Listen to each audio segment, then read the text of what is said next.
So there I was, lying in bed, looking up, thinking to myself, my ceiling doesn't look like that.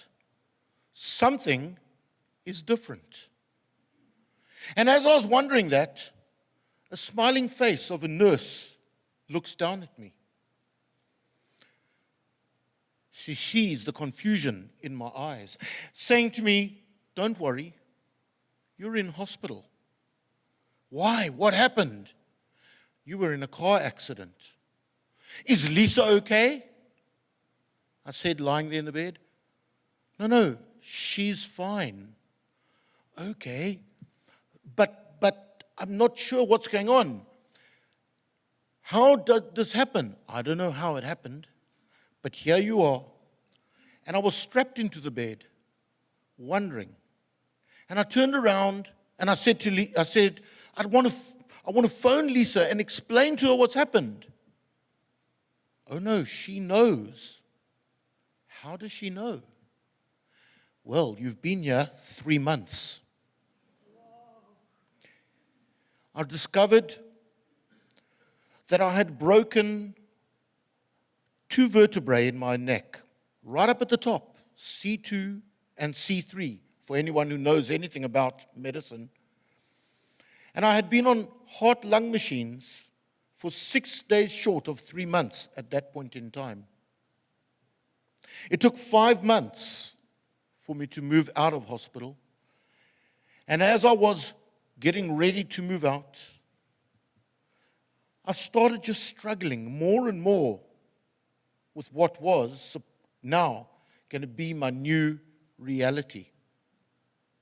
Twice a week to a physiotherapist. Twice a week to a biokineticist.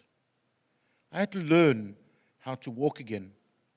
It was a very, very slow progression from a wheelchair to a walker, to crutches, to a walking stick.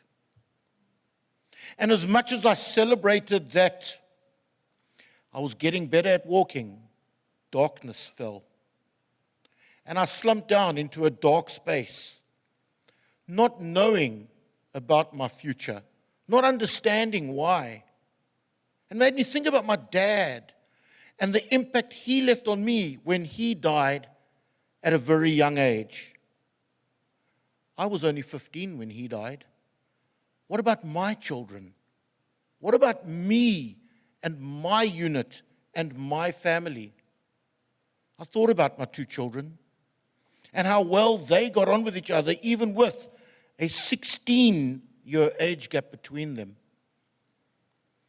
And I realized there must be more to it. There just has to be. I've got to be here for them. And I wondered why I had survived. And I stumbled across a saying that went, you survived because heaven didn't want you and hell was afraid you'd take over. So tough luck. Here I am. But now I needed to do something. And I came across this fork in the road where something just needed to change. You see, I had spent my whole life, starting off when I was still at school, working part-time in the hospitality industry. In fact, for those of you that know anything about chefing, I was a graduate from Silwood Kitchens. My life revolved around working in restaurants and hotels. You worked long hours, you worked hard. And I'm looking at that and I'm saying, I don't know any different, but I can't do it anymore. I physically cannot cope. And someone told me, hey, but if you change jobs, you won't work weekends. What do you do for 2 days with no work? Those of you laughing have worked in the industry, haven't you? Easter was a complete mind warp. 4 days of no work. How do I make this work for me? What do I need to change? What are my challenges of what I can do? So I started looking at my life. What do I and can I do?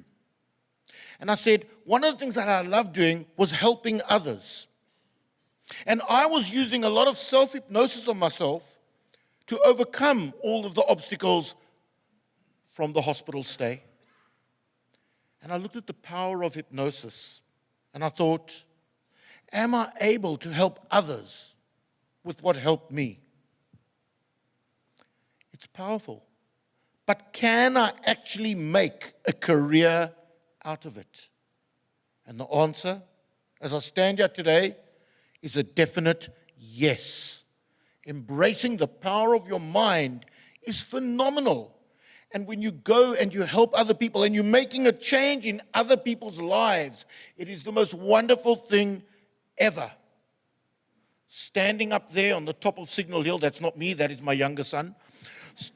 I can't do Signal Hill anymore.